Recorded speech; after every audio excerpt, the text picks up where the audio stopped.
Good morning.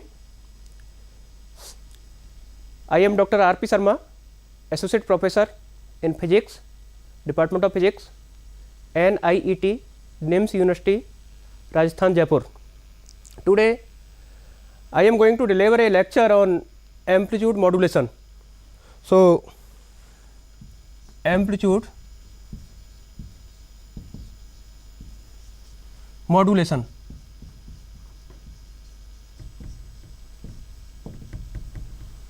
Before going to amplitude modulation, we will discuss about what is the modulation, what is the need of modulation, what are the applications of modulation. So, modulation is a process of superposition of a baseband signal to a very high frequency carrier signal. Reverse process of modulation is known as demodulation. Modulation is a very important technique and useful technique for communication engineering. For example, for television signal transmission, for mobile signal transmission, etc. We will modulate our carrier baseband signal to carrier signal only when we can transmit our signal from one place to another place. If we want to transfer our baseband signal, we cannot transfer up to a very long distances, because our baseband signal is very low frequency signal. That means baseband signal is weak signal, because strength of the signal directly proportional to the frequency of the signal. So that to transmit our signal up to a long distances, we will modulate our baseband signal, low frequency signal, to the carrier signal. Carrier signal is a very high frequency signal. It is very strong signal. So, we can transfer our signal up to long distances. Now, what is the need of modulation? Modulation is needed due to various reasons.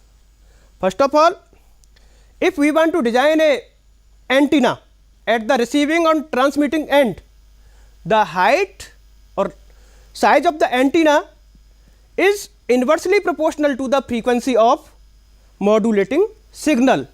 If frequency of modulating signal is very high, length of the antenna will be small. If frequency of the signal is very low, length of the antenna will be increases. So, our baseband signal is very weak signal, its frequency is very low. So, if we want to transmit our baseband signal, so we need a antenna of very large size. So, that to reduce the size of antenna, we are going to modulate our baseband signal on a high frequency carrier signal. Second one is that we want to improve the strength of our signal, so that we can transmit our signal up to long distances. If we want to transmit our baseband signal, it cannot travel up to long distances, because it is weak signal. So, we will make modulation of our baseband signal to the carrier signal. So, our baseband signal will be strong and we can transmit up to long distances. Third need is we can transmit various signals simultaneously by selecting various frequency bands. So, now I will discuss about the various types of modulation. Modulation are of three types generally.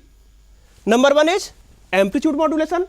Today I will discuss about amplitude modulation. Second is frequency modulation. Frequency modulation, and third one is phase modulation.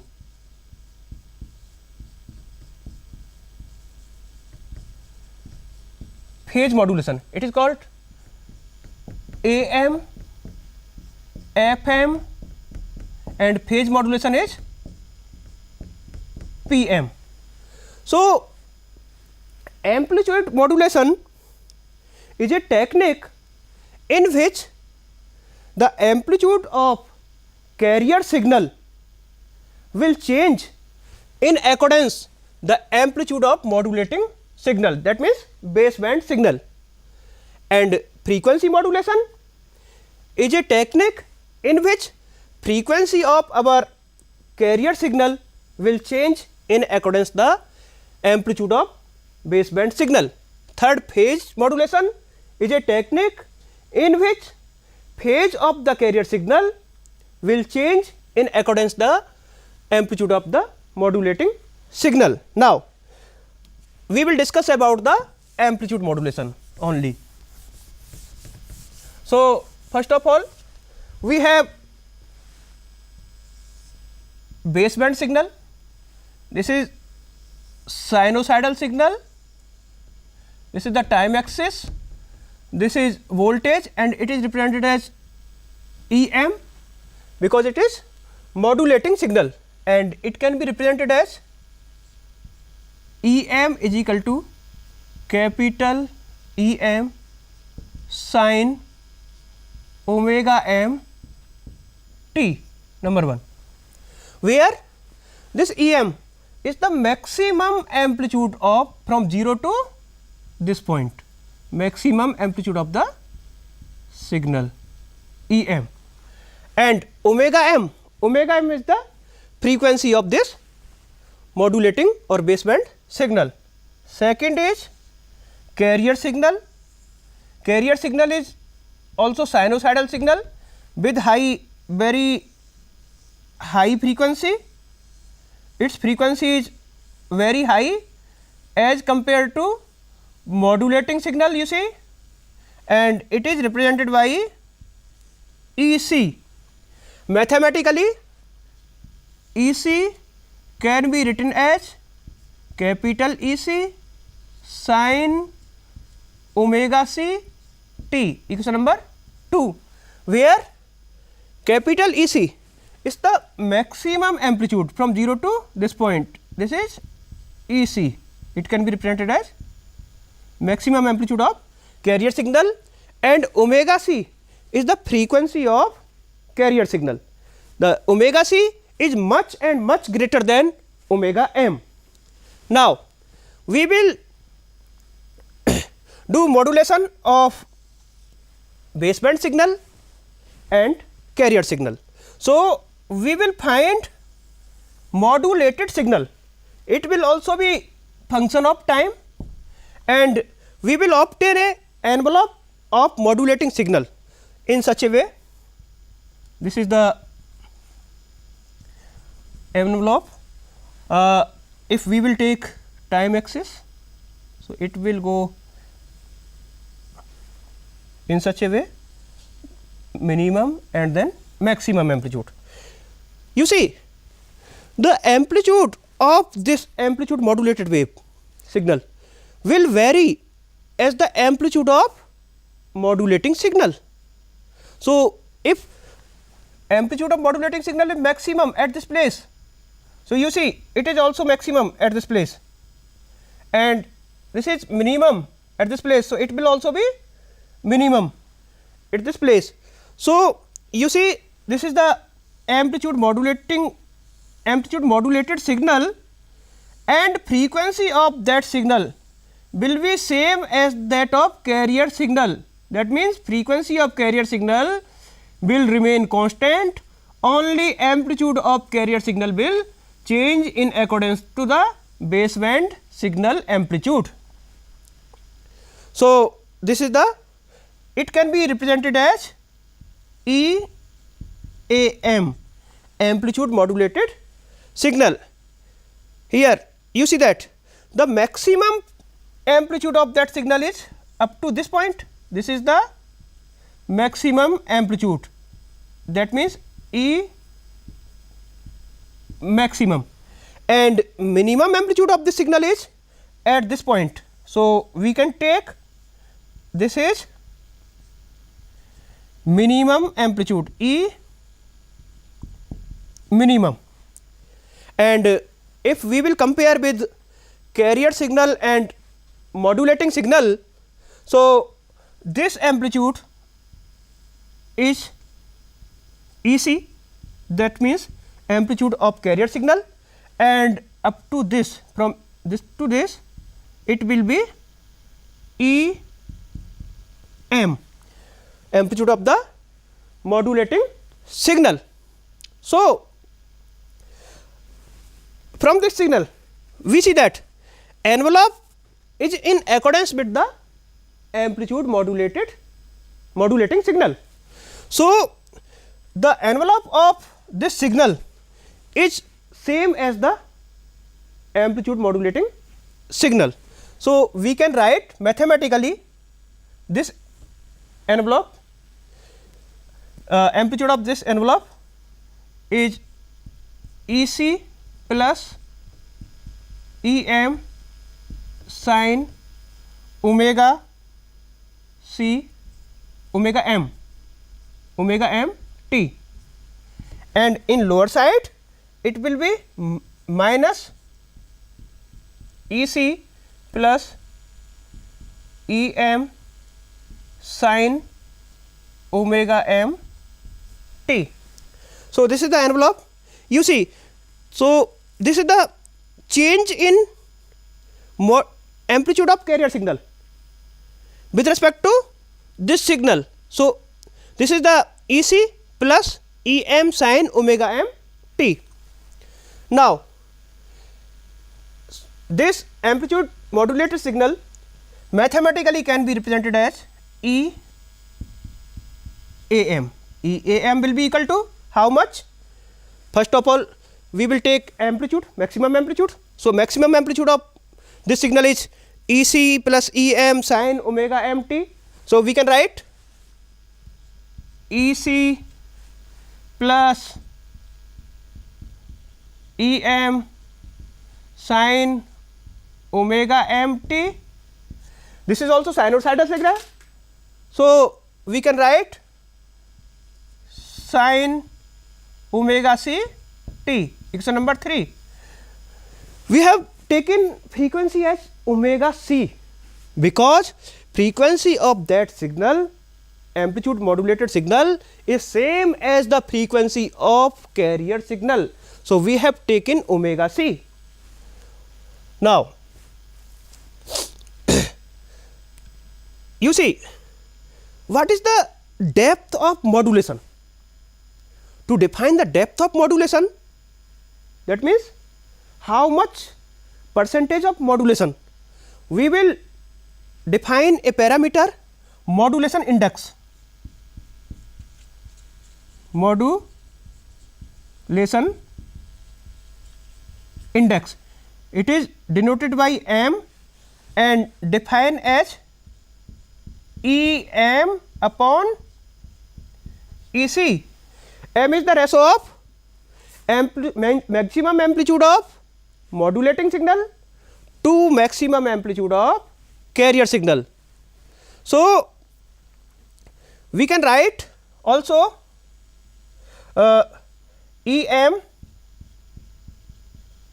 is equal to M EC, and this value can be put up in equation number 3. So, we can write EAM as this is EC plus M EC sin omega m t sin omega c t. It can also be written as EC sin omega c t plus m EC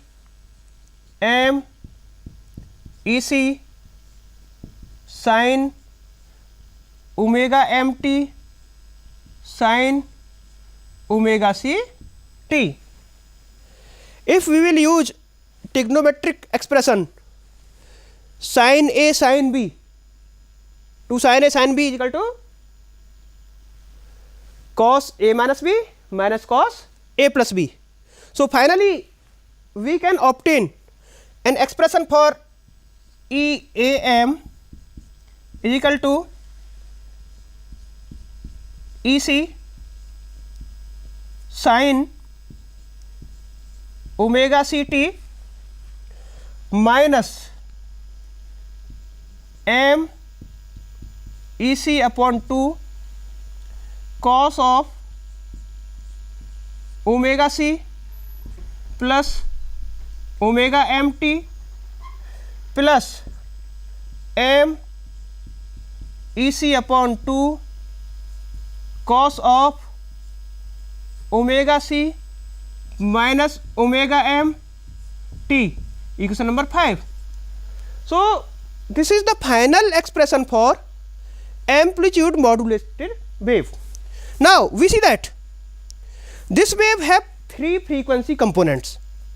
One frequency component with frequency omega C, another frequency component with frequency omega C plus omega M, and third frequency component is omega C minus omega M. So we can say that our amplitude modulated wave can be represented by 3 frequency components. One is accordance with the carrier frequency, because this is the frequency of carrier signal, and this component and this component can be represented as upper and lower sidebands. So total amplitude modulated can be represented as 3 frequency component, 1 carrier frequency component and 2 sideband frequency components. If we want to draw the frequency spectrum for this AM wave, so we can take frequency on x axis, this is the frequency, and this is the FC. We will use frequency in place of angular frequency because omega is equal to 2 pi f. So we can modify this equation also in terms of f. So this is the frequency component corresponding to this term. EC is the amplitude, so amplitude will be EC. Second frequency component will be corresponding to this term with frequency omega C plus omega M. That means it is much more than FC. So it will be FC plus FM with amplitude M EC upon 2, M EC upon 2, and second frequency component is corresponding to third term. That means it is omega C minus omega M. That means FC minus FM, FC minus FM with amplitude M EC upon 2. So this is the frequency spectrum of amplitude modulated wave. From this spectrum we can find out the bandwidth. So bandwidth will be the range of frequency from lower sideband to upper sideband. So this is F LSB and this is F USB, lower sideband and upper sideband. So this frequency range is also FM and this frequency range is also FM. So bandwidth of AM signal will be FM plus FM, that means twice of FM. So this is the bandwidth. That means bandwidth of the signal will be equal to the twice of maximum frequency of our baseband signal, amplitude modulating signal. Now we can calculate percentage modulation or modulation index as we defined earlier. M is equal to EM upon EC. So we can find out from this expression, m is equal to Em, that means amplitude of baseband signal upon amplitude of carrier signal. From this amplitude modulated wave, we can find out value of m without knowing any value or any mathematical expression regarding this equation wave. So we know what is the maximum amplitude of this wave. We can calculate what is the minimum amplitude of this wave. So you see, Em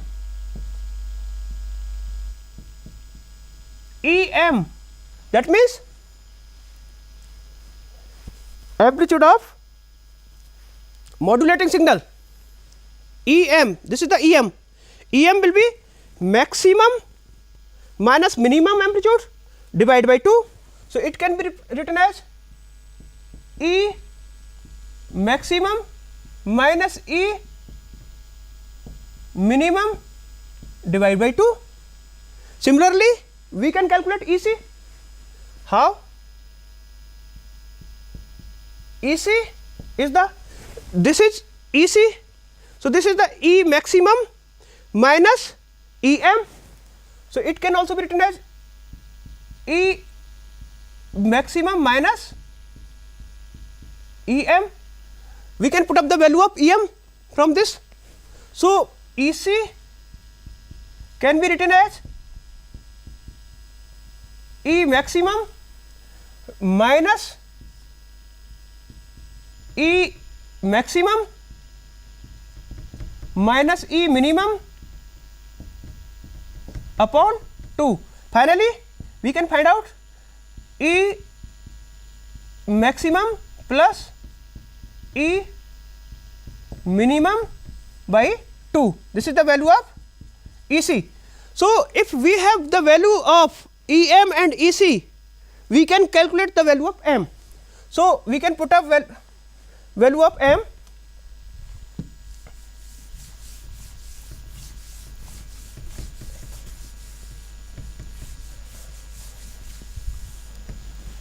So m is Em.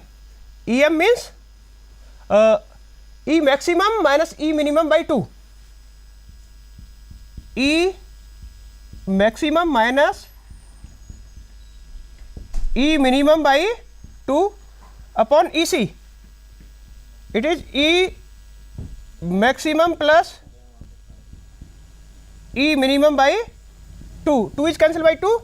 So m can be calculated as E maximum minus E minimum upon E maximum plus